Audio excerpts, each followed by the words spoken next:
तिघांविरुद्ध गुन्हा दाखल करण्यात आलेला आहे। पुणे जमीन घोटाळा प्रकरणात गुन्हा दाखल झालेल्या शीतल तेजवानी आणि तिचा नवरा सागर सूर्यवंशी यांचा वादग्रस्त इतिहास समोर आलाय।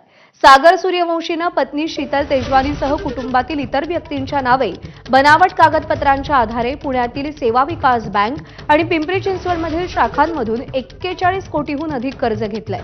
तर ज्या कारणांसाठी हे कर्ज घेतलं ते खरेदी करण्याऐवजी इतर ठिकाणी पैसे गुंतवल्याचंही समोर आलंय।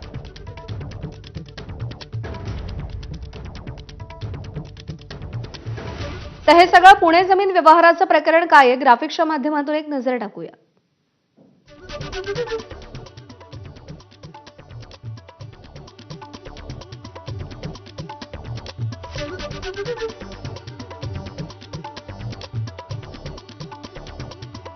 तर पुण्याच्या कोंढवा परिसरातील या संपूर्ण जमीन गैरव्यवहार प्रकरणामध्ये आता अनेक धक्कादायक खुलासे होत आहेत। काय अपडेट्स आहेत आपण पाहतोय।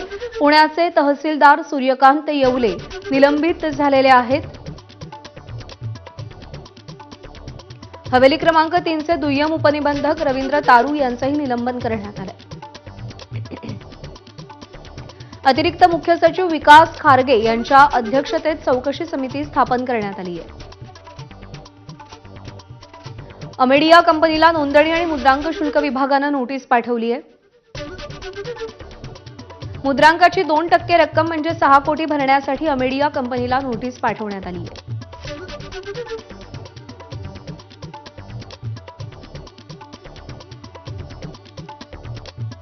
तर महार वतनातली जमीन म्हणजे नेमकं काय तेही आपण पाहूया। महार वतन म्हणजे जमीन ब्रिटिश किंवा त्यापूर्वीच्या राजवटीत गावातील महार समाजातल्या व्यक्तींना दिली जात होती।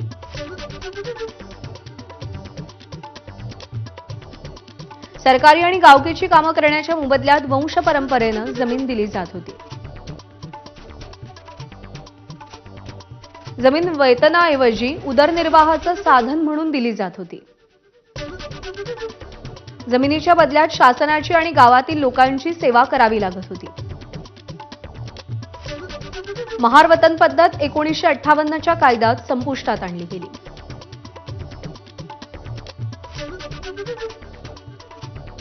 वतन खालसा झाल्यानंतर जमीन मूळ वतनदारांना शर्तीवर परत देण्यात आल्या किंवा शासनाच्या नावे वर्ग केल्या गेल्या। जिल्हाधिकाऱ्यांच्या परवानगीशिवाय जमिनीची खरेदी विक्री किंवा हस्तांतरण करता येत नाही। परवानगीसाठी शासनानं निर्धारित केलेली रक्कम भरावी लागते।